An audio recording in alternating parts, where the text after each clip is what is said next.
Di dalam balutan kemewahan yang terasa dingin dan statis, terletaklah kediaman megah keluarga Wijaya, sebuah mansion kolonial yang dikelilingi taman yang rapi bak lukisan Renaissance.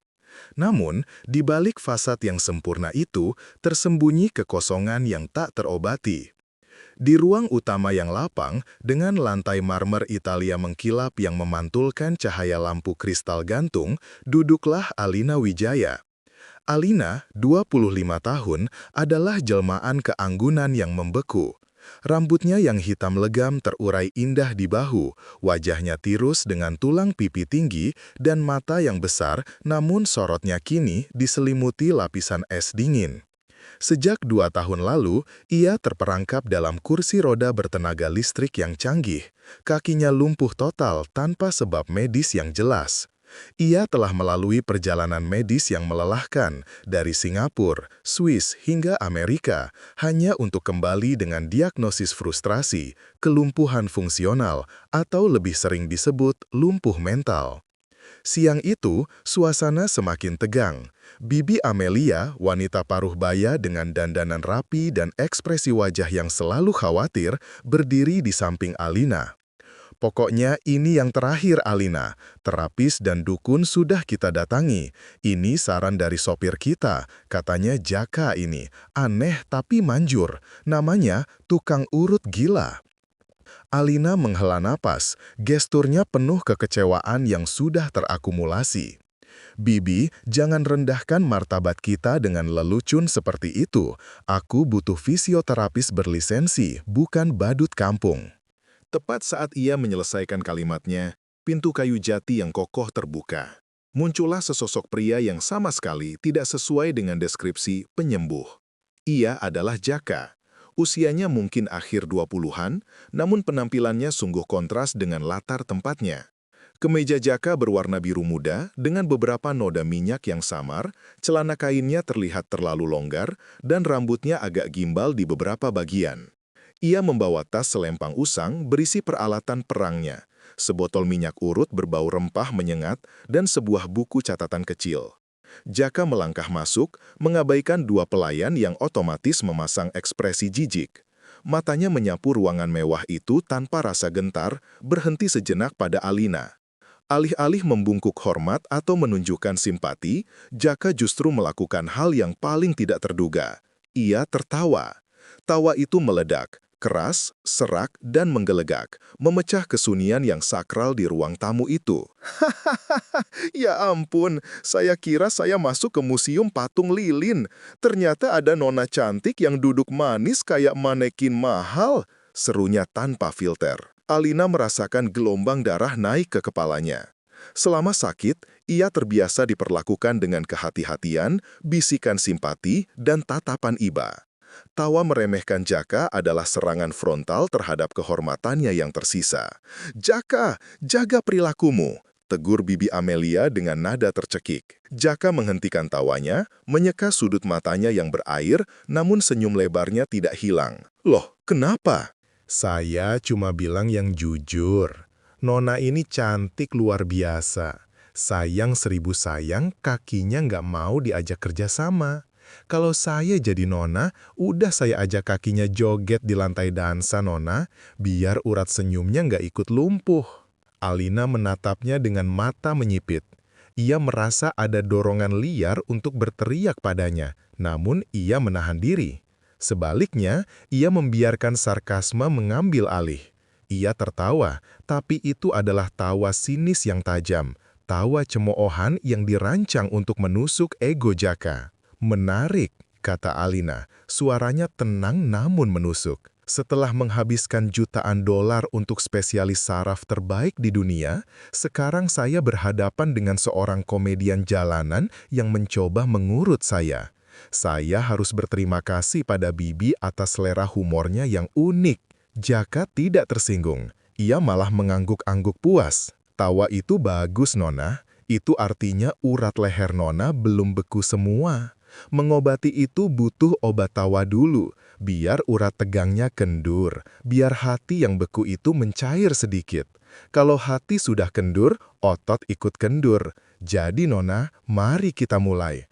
Anggap saja ini sesi stand-up komedi yang bayarannya mahal, dan hadiah utamanya adalah sepasang kaki yang bisa berjalan. Alina hanya bisa memutar matanya, namun ia merasakan denyutan aneh di hatinya.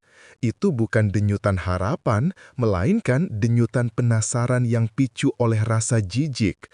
Bagaimana mungkin pria lusuh yang gila ini bisa berbicara dengan keyakinan sebesar itu? Ia memutuskan untuk membiarkannya mencoba. Bukan karena ia percaya, melainkan karena ia ingin melihat seberapa cepat Jaka akan gagal. Dan ia ingin menikmati momen menertawakan kegagalan tukang urut gila itu. Jaka lalu mengeluarkan minyak urutnya yang berbau khas, duduk bersila di lantai marmer, dan dengan santai menyuruh pelayan untuk membuka penutup kaki Alina. "Nona, buang semua kesopanan Nona. Kalau sakit, teriak saja. Kalau mau marah, pukul saja saya. Tapi ingat satu hal, sebelum ada air mata, harus ada tawa." Maka sesi terapi pertama dimulai, diwarnai oleh kebisuan Alina yang dingin, tatapan tajam bibi Amelia, dan tawa Jaka yang kembali meledak-ledak saat ia mulai menyentuh kaki Alina yang pucat dan tak berdaya. Tawa Jaka adalah deklarasi perang terhadap kesedihan dan keputusasaan yang selama ini menguasai rumah mewah itu. Sesi terapi Jaka jauh dari ekspektasi. Bukan hanya menyakitkan secara fisik, tetapi juga melecehkan secara mental, setidaknya bagi Alina yang terbiasa dengan formalitas klinis. Jaka menolak menggunakan meja urut standar. Ia memaksa Alina tetap duduk di kursi roda atau terkadang berbaring di sofa yang dialasi handuk lusuh miliknya sendiri. Kalau mau jalan, harus rasakan gravitasi dari posisi duduk Nona, adalah salah satu alasan ngawurnya. Metode Jaka seperti tarian antara teknik pijat kuno dan kegilaan spontan.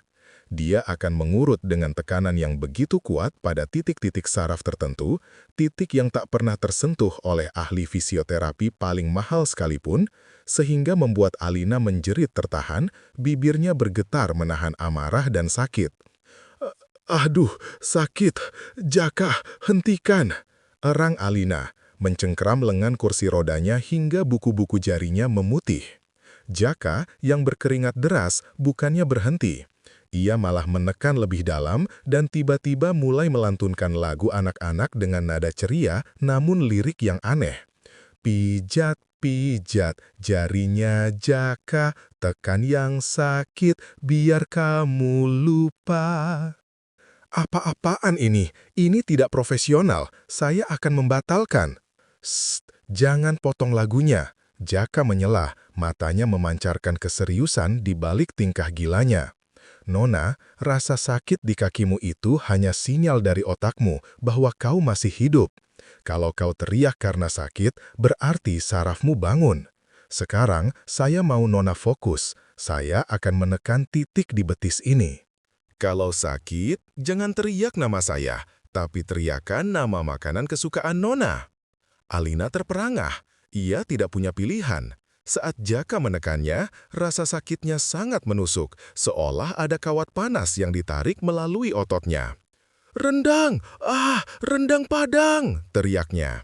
Jaka tertawa puas. "Bagus, besok kita makan rendang, Nona. Tapi hari ini kita urut sampai Nona bisa mencium rendang dari jari kakimu."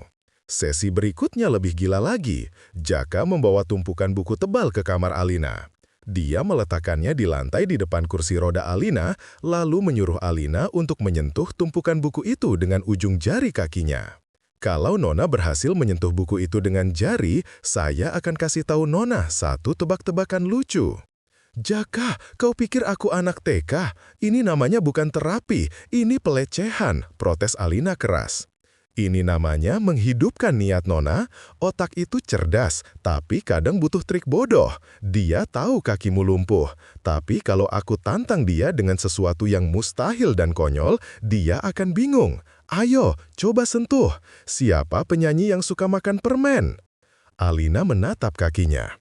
Selama 2 tahun, ia telah menerima takdir bahwa kakinya hanyalah beban mati. Sekarang, Jaka memaksanya untuk menentang keyakinan itu dengan sebuah permainan yang tidak masuk akal.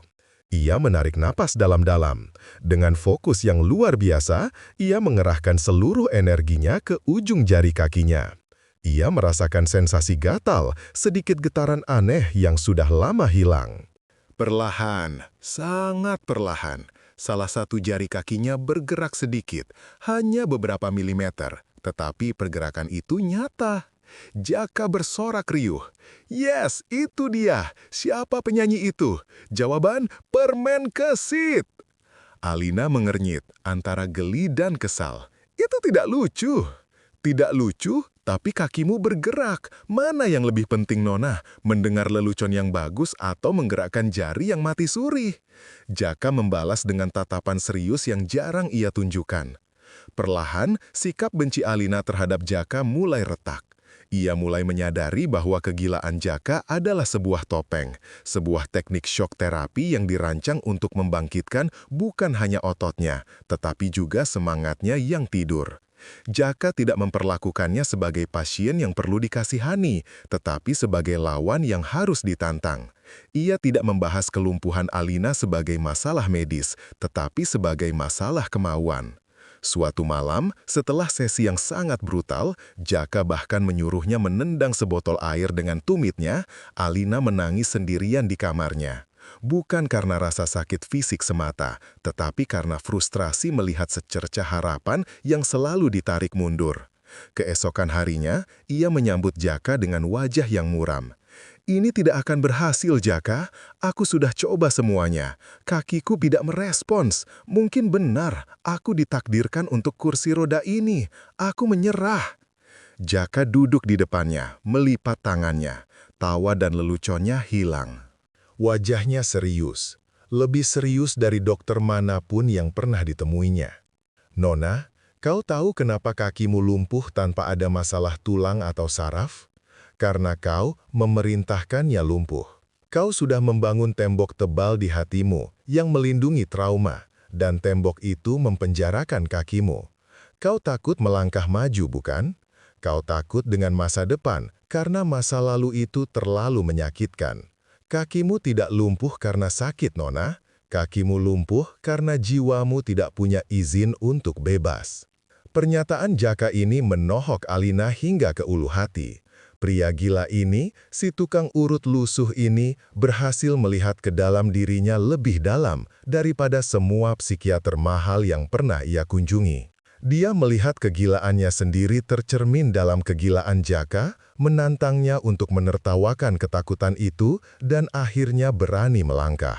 Rasa sakit fisik Jaka adalah pengalih perhatian dari rasa sakit emosional yang jauh lebih dalam. Alina menyadari, untuk berjalan, ia memang harus menjadi gila sejenak, menentang logika, menentang rasa sakit, dan menentang kenangan.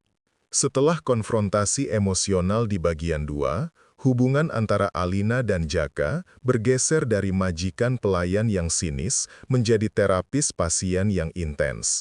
Jaka tidak lagi hanya mengurut otot-otot mati, tetapi mulai mengurut memori dan trauma Alina.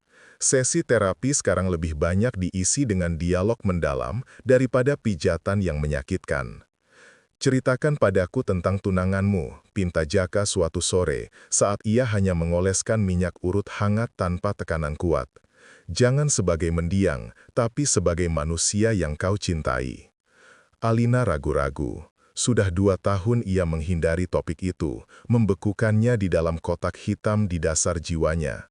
Namun, tatapan mata Jaka yang kini penuh fokus dan tidak ada sedikit pun tawa, membuatnya merasa aman untuk berbicara. Namanya Rian, Alina memulai, suaranya tercekat. Dia adalah segalanya. Kami akan menikah. Kecelakaan itu terjadi 2 tahun lalu. Kami pulang dari makan malam. Aku yang menyetir Jaka. Aku yang menyetir. Air mata mulai menggenang di mata Alina. Jaka diam, menunggu. Truk itu datang dari arah berlawanan. Aku panik, membanting setir. Mobil kami terbalik. Aku selamat, hanya luka ringan, syok. Tapi Rian, dia duduk di kursi penumpang. Dia meninggal di tempat, tepat di sampingku. Alina terisak, membenamkan wajahnya di telapak tangan. Sejak hari itu, ketika aku sadar di rumah sakit, aku tidak bisa menggerakkan kakiku. Para dokter menyebutnya kelumpuhan histeris atau conversion disorder. Mereka bilang, tubuhku mengubah trauma mental menjadi gejala fisik. Kakiku menolak untuk membawaku pergi dari TKP Jaka. Alina mengangkat wajahnya yang basah oleh air mata. Aku membunuhnya, Jaka. Aku yang menyetir. Bagaimana aku bisa melangkah maju? Bagaimana aku bisa berjalan jika setiap langkah terasa seperti pengkhianatan terhadap Rian, pengkhianatan terhadap hidup yang seharusnya kami jalani bersama? Jaka menghela napas panjang, bergeser dari posisi duduknya ke lantai. Ruangan itu sunyi, hanya ada suara detak jam dinding yang mahal. Nona, Jaka mulai, suaranya rendah dan serak. Kau tidak membunuh siapa-siapa. Itu adalah kecelakaan. Hati Nona memilih untuk menghukum tubuh Nona. Hati Nona bilang, kau tidak pantas berjalan di dunia ini. Kau tidak pantas bahagia. Kau tidak pantas bergerak maju. Dan tubuh Nona, sebagai pelayan setia, menuruti perintah itu. Jaka kemudian menarik napas dalam, dan untuk pertama kalinya, ia membuka buku catatannya yang lusuh. Aku akan ceritakan rahasia ini padamu, Nona. Ini adalah rahasia kenapa aku dipanggil gila. Ia mengungkapkan masa lalunya. Jaka bukanlah tukang urut biasa. Ia lulusan terbaik fisioterapi dari universitas bergengsi.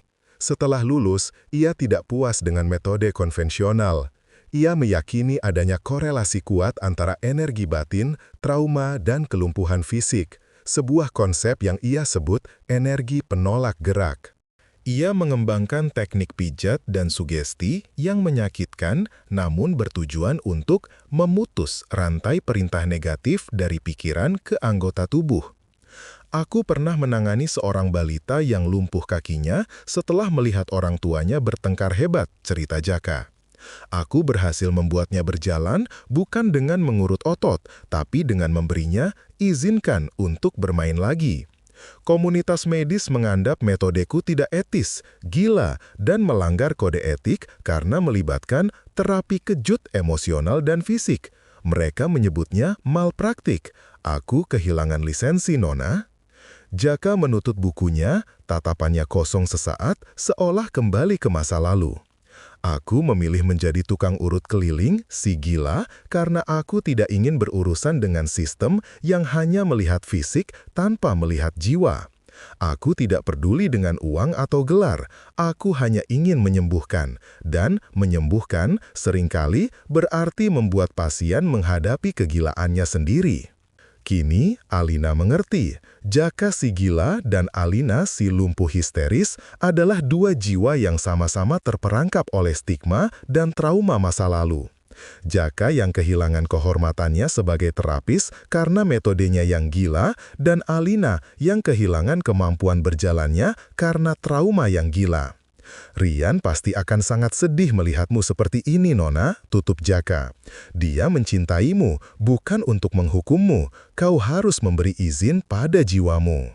Kau harus berjalan demi Rian, sebagai bukti bahwa kau memilih hidup yang dia tidak bisa miliki lagi. Kata-kata Jaka menembus pertahanan terakhir Alina. Ia merasa lega dan terbebani pada saat yang sama. Keputusan untuk berjalan, kini ia sadari bukan hanya tentang menggerakkan kaki, tetapi tentang memaafkan diri sendiri. Malam itu, Alina tidak hanya tidur, tetapi ia mulai bermimpi. Mimpi di mana ia berlari kencang, meninggalkan kecelakaan itu di belakang. Setelah pengakuan yang saling terbuka, sesi terapi menjadi lebih fokus dan intens. Jaka tidak lagi banyak melawak, dan Alina tidak lagi banyak mencemooh. Ada ikatan baru, ikatan kepercayaan yang rapuh namun kuat. Jaka menjelaskan bahwa hari itu adalah sesi krusial, sesi pemutusan rantai. Nona, hari ini saya akan menekan titik di saraf lutut yang saya yakini menjadi simpul semua trauma Nona. Ini akan sangat sakit. Ini seperti format ulang otakmu. Kau harus kuat. Jangan biarkan rasa sakit itu memerintahmu. Perintahkan rasa sakit itu untuk pergi. Jaka meminta Alina untuk berbaring di matras yoga yang ia bawa. Punggung Alina menempel di lantai, Kaki-kakinya pucat di hadapan Jaka. Bibi Amelia dan pelayan diminta menunggu di luar. Jaka mengoleskan minyak urut khusus, minyak yang terasa panas seperti api. Ia memulainya dari pangkal paha, mengurut otot-otot besar yang sudah lama tidak bergerak. Rasa sakitnya luar biasa, namun kali ini Alina tidak berteriak nama makanan atau mengumpat. Ia mengeluarkan suara geraman, menyalurkan amarah dan traumanya ke dalam rasa sakit itu. Tiba saatnya di lutut. Jaka menekan titik di bawah tempurung lutut dengan ibu jarinya yang kuat. Seluruh tubuh Alina menegang, ia menjerit keras. "Ah, lepas!" Namun Jaka tidak melepaskan. "Tahan, Nona, rasakan rasa sakitnya. Jangan lari. Rasa sakit ini adalah batas antara masa lalu dan masa depanmu." Tiba-tiba, rasa sakit itu berubah. Bukan lagi sakit tumpul karena urutan, melainkan sengatan listrik yang melesat dari lutut hingga ke ujung jari kaki. Itu adalah sensasi yang sudah 2 tahun hilang, sensasi saraf yang hidup, yang merespons, yang berbicara. Alina tidak bisa menahan air matanya, bercampur dengan keringat. Ia menendang secara refleks, tendangannya lemah, hanya sentakan kecil, tetapi itu cukup untuk menjatuhkan botol minyak di samping Jaka. Jaka tersenyum lebar, senyum tulus yang menggantikan tawa konyolnya. "Bagus, sekarang Nona tahu kakimu tidak mati, kau hanya lupa bagaimana memerintahkannya. Ayo Nona, bangun. Sekarang saya akan membuat aturan gila terakhir. Berdiri dan berjalanlah ke arah kursi roda Nona. Jika tidak, saya akan menampar wajah Nona." Ancaman itu absurd, namun mengandung tantangan yang mendalam. Jaka tidak akan benar-benar menamparnya, tetapi ia menciptakan konflik yang begitu nyata, begitu konyol, sehingga Alina harus memilih antara menghina diri sendiri atau menentang rasa sakit. Alina menarik nafas dalam-dalam. Ia mendorong tubuhnya dengan lengan, duduk, lalu beringsut ke tepi matras. Ia menatap kakinya, lalu menatap Jaka. Di mata Jaka, ia melihat harapan murni. Dengan gemetar, Alina mencoba berdiri. Lututnya lemas, otot-ototnya menjerit protes. Ia limbung. Aduh! Ia hampir jatuh ke lantai, namun Jaka sigap menahan tubuhnya tanpa sentuhan. "Angkat kakimu, Alina." Perintah Jaka. Menggunakan nama depannya untuk pertama kalinya. Suaranya mengandung otoritas yang lembut. "Ingat Rian, buktikan padanya kau pantas. 1 langkah, cuma 1 langkah."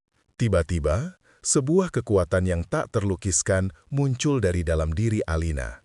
Itu bukan kekuatan otot, melainkan kekuatan niat yang disalurkan Jaka.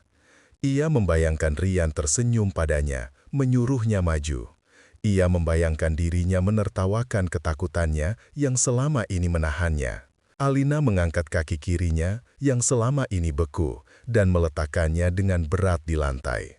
Tanah marmer itu terasa dingin dan nyata di bawah telapak kakinya yang sensitif. Langkah itu gemetar, jaraknya hanya sejauh 0,5 meter. Namun, itu adalah perjalanan dari keputusasaan menuju harapan. Langkah kedua, kaki kanannya, lebih kuat meski masih sempoyongan. Alina jatuh, namun ia jatuh ke atas kursi rodanya. Memeluknya seolah itu adalah tiang penyelamat. Nafasnya terengah-engah, tubuhnya basah oleh keringat, namun ada air mata kebahagiaan yang mengalir di pipinya. "Jaka, aku berjalan," bisiknya tak percaya. Jaka berlutut di depannya, senyumnya kini tak terhapuskan. "Bukan aku, Nona, kau yang berjalan. Kau yang memberi izin pada jiwamu. Tugas saya selesai. Besok kita coba 2 langkah ke arah pintu. Hari ini rayakan kemenangan 1 langkah ini." Keajaiban langkah pertama telah terjadi, bukan karena mantra atau ramuan, tetapi karena keberanian Alina menanggapi tantangan gila Jaka. 6 bulan berlalu. Kehidupan di rumah Wijaya berubah drastis. Dari museum patung yang dingin menjadi rumah yang penuh gerakan. Alina tidak hanya bisa berjalan, ia sudah berlari kecil di taman, melakukan yoga ringan, dan bahkan belajar menari. Proses pemulihannya adalah perpaduan antara terapi fisik yang kini ia jalani dengan antusias dan kemauan baja yang berhasil ditanamkan Jaka. Alina juga mengalami transformasi mental yang menyeluruh. Ia telah belajar bahwa kesembuhan sejati adalah memaafkan masa lalu dan menerima bahwa ia berhak atas masa depan yang bahagia. Ia memutuskan untuk menggunakan kekayaannya bukan hanya untuk kemewahan, tetapi untuk membantu sesama, terutama mereka yang menderita penyakit psikosomatik atau trauma. Meskipun sudah pulih, Alina rutin mengunjungi Jaka. Jaka menolak kembali ke rumah mewah itu, bersikeras bahwa ia harus tetap menjadi si gila yang bekerja dari rumah kontrakannya yang sederhana. Suatu pagi, Alina datang ke rumah kontrakan Jaka yang terletak di gang kecil yang ramai. Aroma masakan rumahan berpadu dengan asap dupa dan rempah-rempah yang khas. Alina mengenakan pakaian yang lebih sederhana, sebuah blus katun dan celana panjang yang nyaman, jauh dari gaun sutra yang biasa ia kenakan. Ia melihat Jaka sedang duduk di atas sajadah lusuh di ruang tamu kecilnya, baru saja menyelesaikan sholat subuh. Wajah Jaka tampak tenang dan damai, kontras dengan tingkahnya yang acak-acakan saat pertama kali mereka bertemu. Di saat-saat hening ini, Jaka terlihat tidak gila, melainkan seperti seorang sufi yang menemukan kedamaian dalam kesederhanaan. Alina berdiri di ambang pintu, menunggu Jaka selesai berdoa. Ketika Jaka membalikan badan dan melihat Alina, senyum tulus merekah di wajahnya. "Wah, Nona Alina, pagi-pagi begini sudah siap joget di lantai dansa?" canda Jaka, kembali pada gaya bicaranya yang santai. Alina berjalan perlahan mendekat, setiap langkahnya terasa penuh makna, sebuah pengakuan syukur atas karunia yang telah dikembalikan. Ia menatap Jaka, mata besarnya kini dipenuhi kehangatan yang dulu beku. "Jaka," kata Alina, suaranya bergetar karena emosi. "Dulu, aku tertawa di depanmu. Tawa itu adalah tawa cemooh. Tawa karena aku meremehkanmu, tawa karena aku berpikir kau adalah orang gila yang tidak tahu apa-apa." Alina menundukkan kepalanya, matanya mulai berkaca-kaca. Ia mengingat rasa sakit yang menusuk, tawa konyol Jaka, dan terutama kebenaran pahit yang diungkap Jaka tentang jiwanya. Tiba-tiba, tanpa ragu, Alina menjatuhkan dirinya ke lantai, bersujud dalam-dalam di hadapan Jaka. Tindakan itu adalah pengakuan total, bukan sujud dalam arti ibadah, tetapi sujud sebagai bentuk terima kasih dan penghormatan yang terdalam. Sebuah pengakuan bahwa pria gila inilah yang telah membangkitkan jiwanya dari kematian. Ia bersujud di hadapan kegilaan yang telah menyelamatkannya. "Terima kasih, Jaka," bisiknya dengan suara tercekat di lantai. Terima kasih karena telah menjadi orang gila yang lebih waras daripada semua dokter yang pernah kutemui. Kau memberiku kaki baru dan jiwa baru. Jaka terkejut. Ia segera beringsut maju, lembut memegang lengan Alina dan membantunya berdiri. "Nona, bangun, jangan lakukan ini. Aku hanya perantara. Sujud itu hanya kepada Dia yang menciptakan kaki Nona dan yang mengizinkan Nona untuk berani melangkah lagi." Alina bangkit, menyeka air matanya. "Aku bersujud karena rasa syukur yang tak terhingga, Jaka. Kau membantuku mengerti bahwa hidup bukan tentang kesempurnaan, tetapi tentang keberanian untuk menjadi gila melawan keputusasaan. Aku harus berjalan, dan aku akan berjalan. Demi Rian, dan yang terpenting, demi diriku sendiri." Jaka tersenyum, kali ini senyumnya penuh hikmat. "Kalau begitu, teruslah berjalan, Nona, dan sesekali tertawalah. Tawa itu obat yang paling manjur." Alina mengangguk. Ia meninggalkan rumah Jaka, langkahnya mantap dan penuh percaya diri. Perjalanan Alina, yang dimulai dengan tawa cemoohan di rumah mewah dan diakhiri dengan sujud syukur di rumah sederhana, kini menjadi kisah nyata tentang bangkitnya jiwa yang lumpuh. Ia telah menemukan bahwa di balik kegilaan yang tampak, seringkali tersimpan kearifan yang paling murni.